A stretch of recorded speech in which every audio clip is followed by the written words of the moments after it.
નમસ્કાર મિત્રો, નોલેજ ગુરુમાં ફરી એકવાર આપ સૌનું હાર્દિક સ્વાગત છે। ગુજરાતના જિલ્લાઓમાં અગાઉ આપણે 2 પાર્ટ અપલોડ કરેલા છે, જેમાં આપણે અમદાવાદ જિલ્લો અને ડાંગ જિલ્લો પૂર્ણ કરેલ છે। આજના વિડીયોમાં આપણે વડોદરા જિલ્લાની પરીક્ષાલક્ષી માહિતીનો અભ્યાસ કરશું। વડોદરા જિલ્લામાં આપણે સૌપ્રથમ તો વડોદરાની વિશેષતા, વડોદરામાં આવેલા ઉદ્યોગો, યુનિવર્સિટીઓ, વિદ્યાપીઠો, મ્યુઝિયમો, લાઇબ્રેરીઓ, રિસર્ચ સ્ટેશન અને વિજ્ઞાનના કેન્દ્રો વગેરે જેવી પરીક્ષાલક્ષી માહિતીનો સંપૂર્ણ આપણે આજના વિડીયોમાં અભ્યાસ કરશું। આજનો વિડીયો શરૂ કરતાં પહેલાં આપ સૌને કહેવા માગીશ કે જો તમે ચેનલમાં નવા હો અને ચેનલને સબસ્ક્રાઇબ કરવાનું બાકી હોય તો ચેનલને સબસ્ક્રાઇબ કરી લેજો અને બાજુમાં આવતા બેલ આઇકન પર ક્લિક કરી લેજો, જેથી તમને અમારા આવનારા વિડીયોની નોટિફિકેશન મળતી રહે। તો શરૂ કરીએ આજનો વિડીયો। વડોદરા જિલ્લો। સૌથી પહેલાં વડોદરામાં કેટલા તાલુકાઓ આવેલા છે? તો 8 તાલુકાઓ આવેલા છે, બરાબર। કયા કયા? તો વડોદરા, સાવલી, વઘોડિયા, પાદરા, કરજણ, સિનોર, ડભોઈ અને ડેસર, બરાબર। વડોદરા જિલ્લામાં આ 8 તાલુકાઓ આવેલા છે। ત્યાર પછી વડોદરા જિલ્લાનું મુખ્ય મથક પૂછાય તો વડોદરા, બરાબર। વડોદરા જિલ્લાનું મુખ્ય મથક છે વડોદરા। ત્યાર પછી હવે આપણે જોઈએ વડોદરા જિલ્લાની વિશેષતા, તો કઈ કઈ વિશેષતાઓ છે અને પરીક્ષામાં કઈ કઈ વસ્તુ પૂછાઈ શકે છે।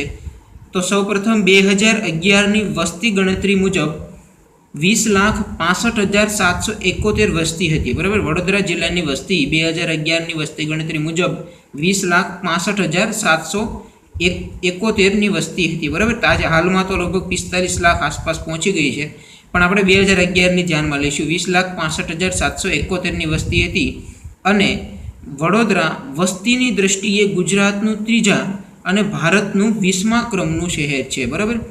વસ્તીની દ્રષ્ટિએ વડોદરા ગુજરાતનું કેટલામાં નંબરનું? તો 3જા નંબરનું, અને ભારતનું કેટલામાં નંબરનું? તો 20મા ક્રમનું શહેર છે। ત્યાર પછી વડોદરા મ્યુનિસિપલ કોર્પોરેશનની સ્થાપના જુલાઈ 1950માં થઈ। વડોદરા મ્યુનિસિપલ કોર્પોરેશનની સ્થાપના ક્યારે થઈ? તો જવાબ આવશે જુલાઈ 1950માં। અને હાલમાં વડોદરાના મેયર ભરત ડાંગર છે। હાલમાં વડોદરા જિલ્લાના મેયર કોણ છે? તો જવાબ આવશે ભરત ડાંગર। અને ડેપ્યુટી મેયર કોણ છે? તો જવાબ આવશે યોગેશ પટેલ। વડોદરાના મેયર છે ભરત ડાંગર અને ડેપ્યુટી મેયર છે યોગેશ પટેલ। અને વડોદરા મ્યુનિસિપલ કોર્પોરેશનની સ્થાપના જુલાઈ 1950માં થઈ હતી। ત્યાર પછી ગુજરાતનો સૌથી મોટો મહેલ લક્ષ્મી વિલાસ પેલેસ વડોદરા ખાતે આવેલો છે। ગુજરાતનો સૌથી મોટો મહેલ કયો છે? તો જવાબ આવશે લક્ષ્મી વિલાસ પેલેસ, જે વડોદરામાં આવેલો છે। ત્યાર પછી ગુજરાતનું સૌથી મોટું museum Vadodara Museum and Picture gallery વડોદરામાં આવેલું છે। ગુજરાતનું સૌથી મોટું મ્યુઝિયમ છે Vadodara Museum and Picture gallery, જે વડોદરામાં આવેલું છે। ત્યાર પછી વડોદરાના ગોરજ ખાતે ગુજરાતનું સૌથી પ્રાચીન મંદિર આવેલું છે। વડોદરાના ગોરજ ખાતે ગુજરાતનું સૌથી પ્રાચીન મંદિર આવેલું છે। સવાલ પૂછે ગુજરાતનું સૌથી પ્રાચીન મંદિર ક્યાં આવેલું છે? તો જવાબ આવશે ગોરજ, અથવા તો ક્યાં જિલ્લામાં આવેલું છે એવો સવાલ પૂછે તો વડોદરા જિલ્લામાં। ત્યાર પછી વડોદરામાં ખ્રિસ્તી ધર્મનું તીર્થસ્થાન નિષ્કલંક માતાનું ધામ પણ આવેલું છે।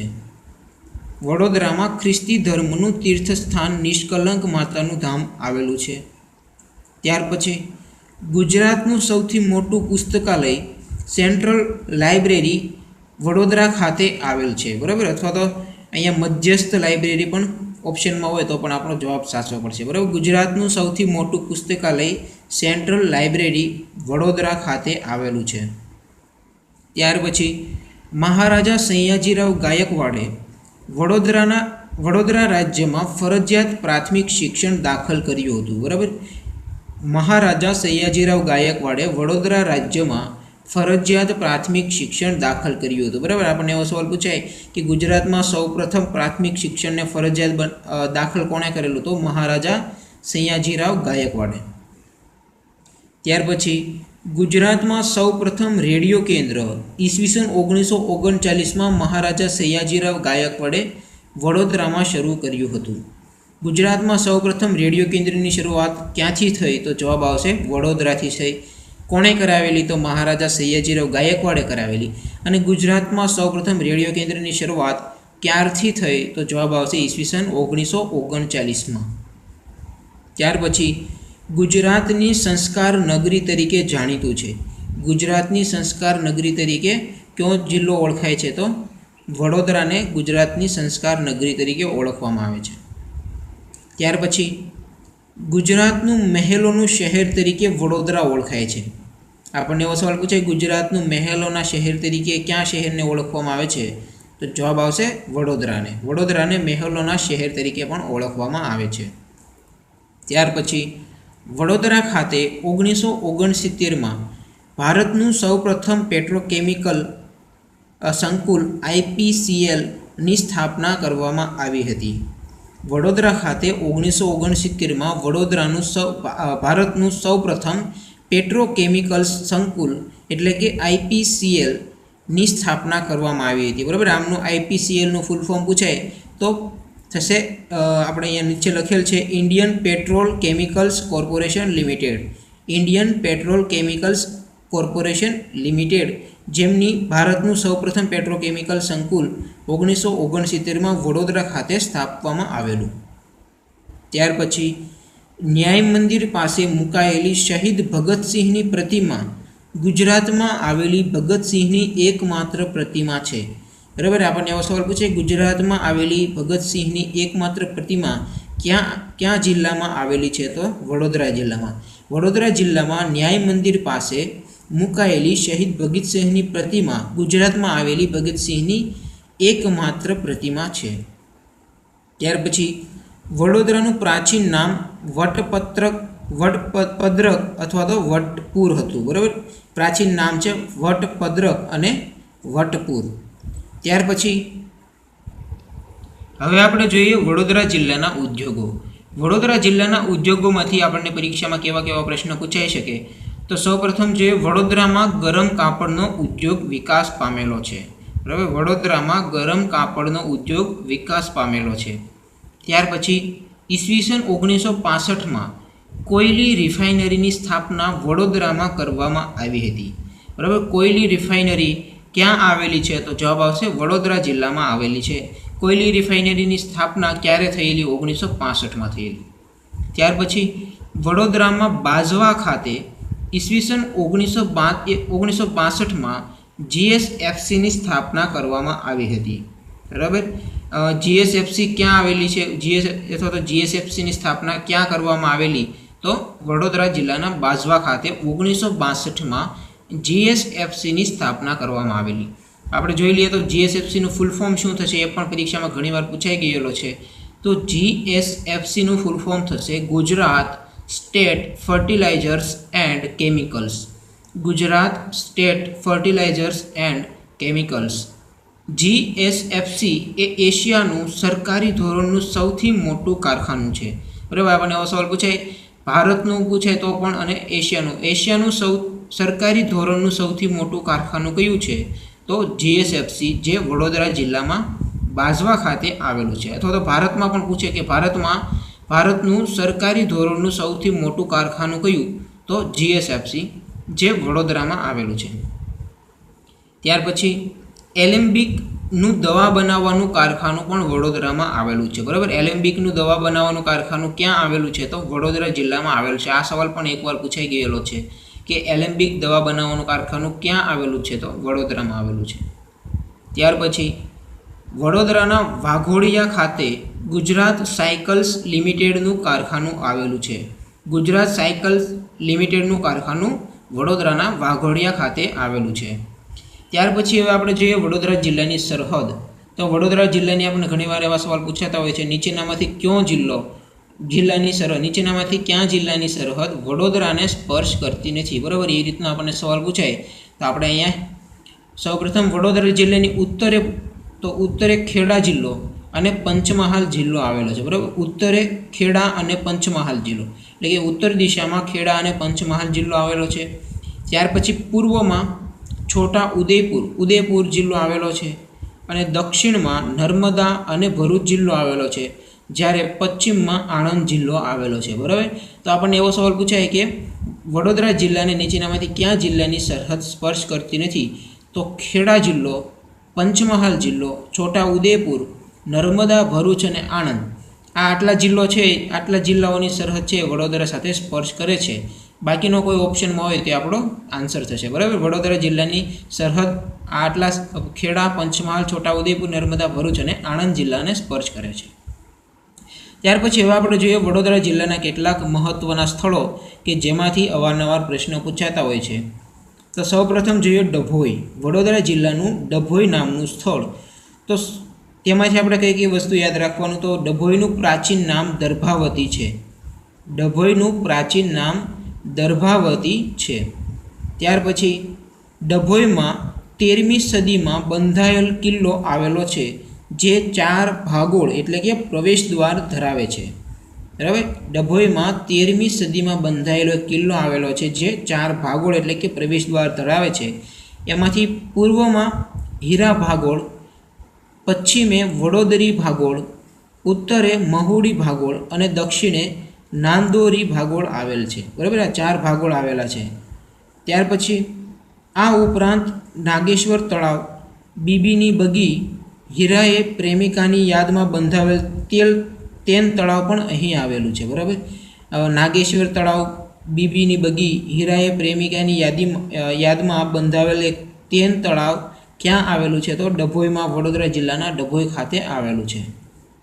ત્યાર પછી આપણે બીજું એક સ્થળ યાદ રાખવાનું છે, ચાંદોદ કરનાળી. તો ચાંદોદ કરનાળીમાંથી ઘણીવાર પ્રશ્ન પૂછાઈ ગયા છે, તો આપણે એમનો અભ્યાસ કરીએ. તો સૌપ્રથમ દક્ષિણનું કાશી અને પિતૃ શ્રાદ્ધ માટે જાણીતું નર્મદા કિનારે આવેલું પૌરાણિક તીર્થસ્થાન છે. બરાબર, આપણને એમ પણ સવાલ પૂછાય કે દક્ષિણના કાશી તરીકે કોને ઓળખવામાં આવે છે? તો ચાંદોદને ઓળખવામાં આવે છે. બરાબર, ત્યાર પછી પિતૃ શ્રાદ્ધ માટે જાણીતું સ્થળ છે ચાંદોદ કરનાળી. એ નર્મદા નદીના કિનારે આવેલું છે. બરાબર, જ્યાં નર્મદા, ઓરસંગ અને કરજણનો ત્રિવેણી સંગમ થાય છે. બરાબર, 3 નદીઓ ત્યાં ભેગી થાય છે, નર્મદા, ઓરસંગ અને કરજણ નદી. બરાબર, ત્યાર પછી ચાંદોદમાં કુબેરેશ્વરનું મંદિર, કરનાળી મહાદેવનું મંદિર, દક્ષિણામૂર્તિ મંદિર, ગણપતિ, ગાયત્રી, હાટકેશ્વર, ગરુડેશ્વર વગેરે મંદિરો પણ આવેલા છે. બરાબર, ચાંદોદમાં કુબેરેશ્વરનું મંદિર, કરનાળી મહાદેવનું મંદિર, દક્ષિણામૂર્તિ મંદિર, ગણપતિ, ગાયત્રી, હાટકેશ્વર અને ગરુડેશ્વર જેવા વિવિધ મંદિરો પણ આવેલા છે. ત્યાર પછી ત્રીજું સ્થળ યાદ રાખવાનું છે વડોદરા જિલ્લાનું કાયાવરોહણ. તો કાયાવરોહણમાં તમારે કઈ કઈ વસ્તુ યાદ રાખવાની? તો સૌપ્રથમ તેનું મૂળ નામ કારવણ છે. બરાબર, કાયાવરોહણનું મૂળ નામ છે કારવણ.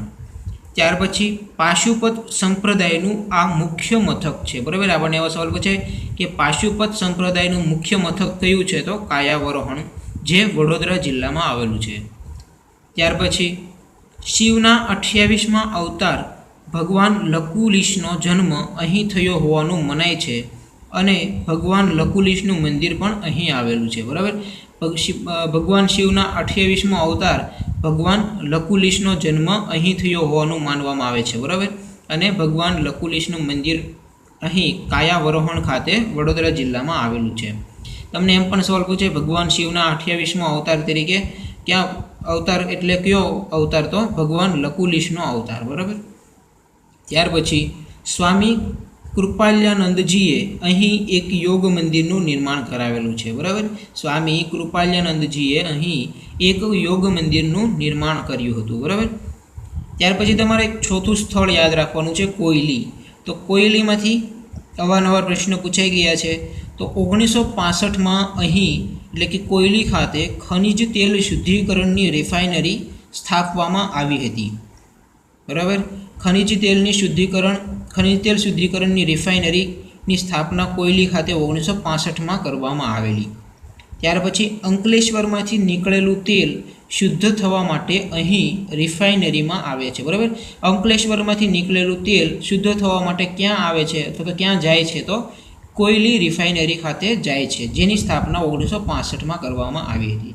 તો કોયલીમાંથી તમારે આ વસ્તુ યાદ રાખવાની. 1965માં કોયલી ખાતે ખનિજ તેલ શુદ્ધિકરણની રિફાઇનરી સ્થાપવામાં આવી હતી અને અંકલેશ્વરમાંથી નીકળેલું તેલ શુદ્ધ થવા માટે કોયલી રિફાઇનરીમાં આવે છે. ત્યાર પછી તમારે એક 5મું સ્થળ યાદ રાખવાનું છે, નારેશ્વર. તો નારેશ્વર નજીક નર્મદાના કાંઠે શ્રી રંગ અવધૂતનો આશ્રમ આવેલો છે? બરાબર, આ સવાલ પણ ઘણીવાર પૂછાઈ ગયેલો છે કે શ્રી રંગ અવધૂતનો આશ્રમ ક્યાં આવેલો છે? તો વડોદરા જિલ્લામાં નારેશ્વર ખાતે શ્રી રંગ અવધૂતનો આશ્રમ આવેલો છે. નારેશ્વર નજીક નર્મદાના કિનારે, બરાબર, નર્મદા નદીના કિનારે રંગ અવધૂતનો આશ્રમ આવેલો છે. ત્યાર પછી તમારે એક વડોદરા જિલ્લાનું છઠ્ઠું સ્થળ યાદ રાખવાનું છે, આજવા. તો આજવામાંથી તમારે કઈ કઈ વસ્તુ યાદ રાખવાની? તો આજવા પર્યટન સ્થળ તરીકે વિકાસ પામ્યું છે. ત્યાર પછી વિશ્વામિત્રી નદી પરના આજવા ડેમમાંથી વડોદરા શહેરને પીવાનું પાણી પૂરું પાડવામાં આવે છે. બરાબર, આપણને એવો સવાલ પૂછાય કે વડોદરા શહેરને પીવાનું પાણી ક્યાં ડેમમાંથી, તો ક્યાં તળાવમાંથી પૂરું પાડવામાં આવે છે? તો આજવા ડેમમાંથી અથવા તો આજવા તળાવ એમ પણ ઘણી વખત લખે છે. તો વિશ્વામિત્રી નદી પર આવેલા આજવા ડેમમાંથી વડોદરા શહેરને પીવાનું પાણી પૂરું પાડવામાં આવે છે. ત્યાર પછી 7મું સ્થળ તમારે યાદ રાખવાનું છે, માલસર. તો માલસરમાંથી કઈ કઈ વસ્તુ પૂછાઈ શકે? તો અહીં સત્યનારાયણનું મંદિર, પંચમુખી હનુમાનજીનું મંદિર, આંગારેશ્વર મહાદેવનું શિવાલય અહીં આવેલું છે. બરાબર, આ સવાલ એમાંથી એકવાર પૂછાય કે પંચમુખી હનુમાનજીનું મંદિર ક્યાં જિલ્લામાં આવેલ છે? તો વડોદરા જિલ્લામાં માલસર ખાતે પંચમુખી હનુમાનજીનું મંદિર આવેલું છે. અહીં ડોંગરેજી મહારાજે બીલીના વૃક્ષની નીચે બેસીને અનેક ભાગવત કથા કરી છે. બરાબર, તો માલસરમાંથી તમારે આટલી વસ્તુ યાદ રાખવાની છે. તો અહીં તમારા વડોદરા જિલ્લાના મહત્ત્વના સ્થળો અહીં પૂરા થાય. હવે આપણે જોઈએ યુનિવર્સિટીઓ / વિદ્યાપીઠો. વડોદરા જિલ્લામાં આવેલી યુનિવર્સિટીઓ અને વિદ્યાપીઠો. તો સૌપ્રથમ સુમનદીપ યુનિવર્સિટી. સુમનદીપ યુનિવર્સિટી વાઘોડિયા ખાતે વડોદરા જિલ્લામાં આવેલી છે. બરાબર, સુમનદીપ યુનિવર્સિટી વડોદરા જિલ્લાના વાઘોડિયા ખાતે આવેલી છે. ત્યાર પછી મંગલ ભારતી નામની એક વિદ્યાપીઠ પણ ગોલગામડી ખાતે વડોદરા જિલ્લામાં આવેલ છે. ત્યાર પછી Maharaja Sayajirao University of Baroda. Maharaja Sayajirao University of Baroda જે પણ વડોદરામાં આવેલી છે, જેની સ્થાપના ક્યારે થઈ? એ સવાલ એકવાર પૂછાઈ ગયેલો. મહારાજા સયાજીરાવ યુનિવર્સિટી ઓફ બરોડાની સ્થાપના ક્યારે થયેલી? તો 1949માં થયેલી. તો યુનિવર્સિટી / વિદ્યાપીઠમાં તમારે 3 વસ્તુ યાદ રાખવાની ને ખાસ તો તમારે મહારાજા સયાજીરાવ યુનિવર્સિટી ઓફ બરોડાની સ્થાપના ક્યારે થઈ? તો 1949માં થઈ. ત્યાર પછી હવે આપણે જોઈએ કુંડ / તળાવો. વડોદરા જિલ્લામાં આવેલા કુંડ અને તળાવોમાં આપણે કઈ કઈ વસ્તુ યાદ રાખવાની? તો મુહમ્મદ તળાવ ક્યાં જિલ્લામાં આવેલ છે? એવો સવાલ પૂછે તો વડોદરા જિલ્લામાં. ત્યાર પછી આજવા તળાવ ક્યાં આવેલું છે? તો વડોદરા જિલ્લામાં. બરાબર, આપણે જોયું કે વડોદરા શહેરને પાણી પૂરું પાડે છે આજવા તળાવ. બરાબર, ઘણીવાર એક્ઝામમાં આજવા ડેમ પણ હોય, તમારે જે પણ ઓપ્શનમાં હોય એ આપણો ઓપ્શન સાચો હશે. બરાબર, આજવા તળાવ વડોદરા. સુરસાગર તળાવ પણ વડોદરા. તેન તળાવ ડભોઈ ખાતે, વડોદરા જિલ્લાના ડભોઈ ખાતે આવેલું છે તેન તળાવ. ત્યાર પછી ડભાસા તળાવ, તો વડોદરા જિલ્લાના પાદરા ખાતે ડભાસા તળાવ આવેલું છે. દશપુરા તળાવ પણ પાદરા ખાતે આવેલું છે. ત્યાર પછી નારેશ્વર તળાવ, તો એ ડભોઈ ખાતે આવેલું છે. તો તમારે આ 7 તળાવ છે યાદ રાખવાના છે. મુહમ્મદ તળાવ વડોદરા, આજવા તળાવ વડોદરા, સુરસાગર તળાવ વડોદરા, તેન તળાવ તો વડોદરાના ડભોઈ ખાતે, નારેશ્વર તળાવ પણ વડોદરા જિલ્લાના ડભોઈ ખાતે, દશપુરા તળાવ પણ વડોદરા જિલ્લામાં ડભોઈ ખાતે અને ડભાસા તળાવ પણ વડોદરા જિલ્લાના પાદરા ખાતે. બરાબર, અને દશપુરા તળાવ પણ પાદરા ખાતે. ત્યાર પછી અહીંયા આપણે એક નોંધ લખેલી છે, નવલખી વાવ વડોદરામાં આવેલી છે. બરાબર, આ સવાલ આપણને વાવનો એકવાર પૂછાઈ ગયો હતો કે નવલખી વાવ ક્યાં જિલ્લામાં આવેલી છે? તો વડોદરા જિલ્લામાં આવેલી છે. ત્યાર પછી વડોદરા વિશ્વામિત્રી નદીના કિનારે આવેલું છે. વિશ્વામિત્રી નદીના કિનારે નીચેનામાંથી કયું શહેર આવેલું છે? તો વડોદરા શહેર. વડોદરા શહેર વિશ્વામિત્રી નદીના કિનારે વસેલું એક શહેર છે. ત્યાર પછી હવે આપણે જોઈએ વડોદરા જિલ્લામાં આવેલા મ્યુઝિયમો અને ગ્રંથાલયો. બરાબર, એટલે કે લાઇબ્રેરીઓ. વડોદરા જિલ્લામાં કઈ કઈ મ્યુઝિયમો આવેલા છે અને કઈ કઈ લાઇબ્રેરીઓ આવેલી છે? તો સૌપ્રથમ મધ્યસ્થ ગ્રંથાલય વડોદરા જિલ્લામાં આવેલું છે, જે ગુજરાતનું સૌથી મોટું ગ્રંથાલય છે. બરાબર, આપણને એવો સવાલ પૂછે ગુજરાતનું સૌથી મોટું ગ્રંથાલય અથવા તો ગુજરાતનું સૌથી મોટી લાઇબ્રેરી કઈ? તો સેન્ટ્રલ લાઇબ્રેરી વડોદરા. બરાબર, અથવા તો ગુજરાતીમાં કહે તો મધ્યસ્થ ગ્રંથાલય. ત્યાર પછી હંસાબેન મહેતા ગ્રંથાલય પણ વડોદરા જિલ્લામાં આવેલું છે. ત્યાર પછી મુક્તાબાઈ જૈન જ્ઞાન મંદિર એ પણ વડોદરા જિલ્લામાં આવેલું છે. મુક્તાબાઈ જૈન જ્ઞાન મંદિર. ત્યાર પછી શ્રી મુક્તિકમલ મોહલ જ્ઞાન ભંડાર એ પણ વડોદરા જિલ્લામાં આવેલ છે. પછી Vadodara Museum and Picture gallery પણ વડોદરા જિલ્લામાં આવેલું છે. તો એમાં તમારે કઈ વસ્તુ યાદ રાખવાની, તો ગુજરાતનું સૌથી મોટું મ્યુઝિયમ છે Vadodara Museum and Picture Gallery, એ ગુજરાતનું સૌથી મોટું મ્યુઝિયમ છે. ત્યાર પછી મહારાજા ફતેહસિંહ રાવ મ્યુઝિયમ એ પણ વડોદરા જિલ્લામાં આવેલું છે. પછી MS યુનિવર્સિટી પુરાતત્વ વિદ્યા વિષયક મ્યુઝિયમ એ પણ વડોદરા જિલ્લામાં આવેલ છે. તો મ્યુઝિયમ અને ગ્રંથાલયમાં તમારે આટલી વસ્તુ યાદ રાખવાની છે. એમાં ખાસ તો મધ્યસ્થ ગ્રંથાલય એટલે કે સેન્ટ્રલ લાઇબ્રેરી, કે જે ગુજરાતની સૌથી મોટી લાઇબ્રેરી છે, ગુજરાતનું સૌથી મોટું ગ્રંથાલય છે મધ્યસ્થ ગ્રંથાલય, એ તમારે ખાસ યાદ રાખવાનું. અને સાથે સાથે Vadodara Museum and Picture gallery, કે જે ગુજરાતનું સૌથી મોટું મ્યુઝિયમ છે, એ તમારે ખાસ યાદ રાખવાનું છે. ત્યાર પછી હવે આપણે જોઈએ રિસર્ચ સ્ટેશન અને વિજ્ઞાન કેન્દ્રો. રિસર્ચ સ્ટેશન અને વિજ્ઞાન કેન્દ્રો, કયા કયા રિસર્ચ સ્ટેશન અને વિજ્ઞાન કેન્દ્રો વડોદરા જિલ્લામાં આવેલા છે એ હવે આપણે જોઈએ. તો સૌપ્રથમ Gujarat Alkalies and Chemicals Limited, Gujarat Alkalies and Chemicals Limited એ વડોદરા જિલ્લામાં આવેલું છે. ઘણીવાર આપણને એવા ફૂલ ફોર્મ પણ પૂછાય, તો GACLનું ફૂલ ફોર્મ છે Gujarat Alkalies and Chemicals Limited, Vadodara જિલ્લામાં આવેલી છે. બરાબર. ત્યાર પછી Gujarat Communications and Electronics Limited એટલે કે GCELનું full form Gujarat Communications and Electronics Limited એ પણ વડોદરા જિલ્લામાં આવેલું છે. ત્યાર પછી ગુજરાત એનર્જી ડેવલપમેન્ટ એજન્સી એ પણ વડોદરા જિલ્લામાં આવેલું છે, જેમનું શોર્ટ ફોર્મ થશે GEDAનું ફૂલ ફોર્મ આપણને પૂછાય તો ગુજરાત એનર્જી ડેવલપમેન્ટ એજન્સી. ત્યાર પછી Gujarat State Fertilizers and Chemicals, તો આમનું ફૂલ ફોર્મ ઘણીવાર પૂછાઈ ગયું છે GSFCનું ફૂલ ફોર્મ જણાવો હોય પરીક્ષામાં 3 થી 4 વાર પૂછાઈ ગયું છે. તો Gujarat State Fertilizers and Chemicals એ ફૂલ ફોર્મ થશે GSFCનું. ત્યાર પછી Electrical Research and Development Association, Electrical Research and Development Association પણ વડોદરા જિલ્લામાં આવેલું છે. ત્યાર પછી Petrofils Cooperative Limited, Petrofils Cooperative Limited પણ વડોદરા જિલ્લામાં આવેલું છે. ત્યાર પછી Gujarat Industrial R&D Agency, Industrial Research Laboratory, બરાબર, એ પણ વડોદરા જિલ્લામાં આવેલ છે.